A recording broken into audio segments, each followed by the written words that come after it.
नमस्कार. कथा या चॅनलवरती आपल्या सर्वांचे मनपूर्वक स्वागत.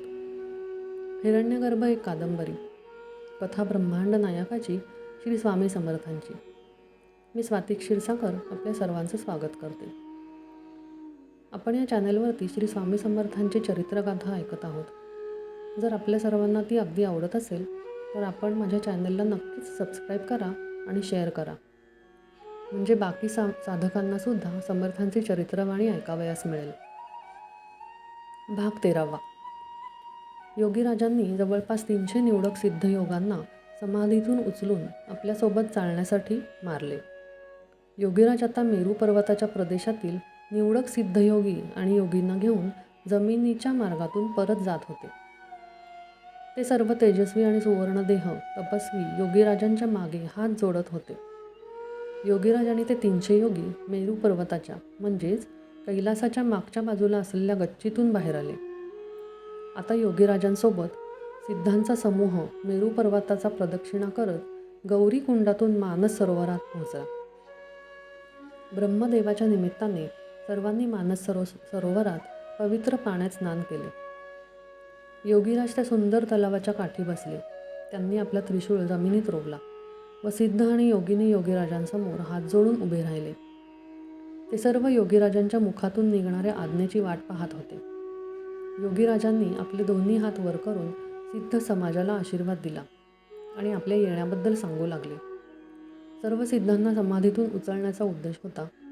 योगीराजांना सांगू लागले, पुढच्या 2 शतकांनंतर मी भारतभर फिरेन आणि 22 वर्ष प्रज्ञापुरीमध्ये तल्लीन होईन.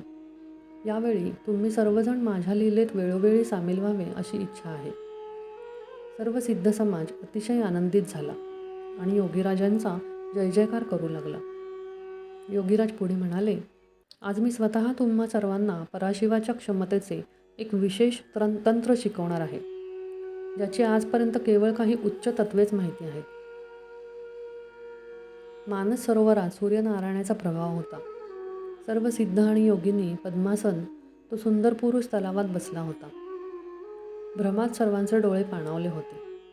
योगीराजाने गाडी उठवली. सर्व आकाशात लाखो लाखो शंखांचा उच्चार भगवंताने केला आहे असा अलौकिक आवाज ऐकू येईल. काय दृश्य होते ते! जणू सर्व विद्यार्थी देवाच्या शाळेत सामूहिक पाठ करीत होते.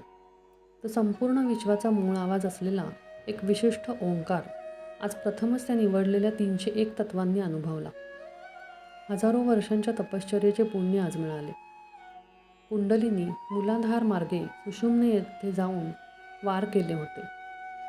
जीव शिवाला भेटल्यानंतर सर्व सिद्ध आणि योगिनी अत्यंत तिथीला विहार करत होत्या. त्यावेळचे भान कुणालाच राहिले नाही. आता संध्याकाळ झाली होती. चंद्र डोकावू लागला होता. योगीराजांनी आपला त्रिशूळ जवळच्या खडकावर मारला आणि सर्व सिद्ध योगयोगींना त्या अत्यंत समाधीतून जागे केले. योगीराज म्हणू लागले, या ओंकार साधनामुळे तुम्ही सर्वजण आता थेट माझ्या चैतन्याशी निगडीत आहात. आता तुम्हा सर्वांना या साधनाचा अभ्यास करण्याची गरज आहे. माझ्या 18व्या-19व्या शतकात आणि प्रज्ञापुरी येथे 22 वर्षांच्या वास्तव्यादरम्यान मी तुम्हाला वेळोवेळी जन्म घ्यायची आज्ञा देतो. तुम्हाला माझ्या लीलांचे साक्षीदार व्हायचे आहे. मलाही माझे लीला साक्षीदार व्हायचे आहे. आता सर्व सिद्ध आणि योगिनींनी योगीराजांचा जय जयकार केला आणि मेरू पर्वताच्या खाली असलेल्या त्यांच्या ग्राउंडकडे मार्गस्थ झाले. आता चंद्र आकाशात पूर्णपणे स्थिरावला होता. त्या मानस सरोवरात चंद्र आणि चंद्राची सुंदर प्रतिबिंबे फारच विलोभनीय दिसत होती. योगीराजांनी मेरू पर्वतावरचे काम आता पूर्ण झाले होते. योगीराजांनी त्रिशूळ आणि कमंडलू उचलले आणि झपाझप चालू लागले. भाग 13 समाप्त. धन्यवाद.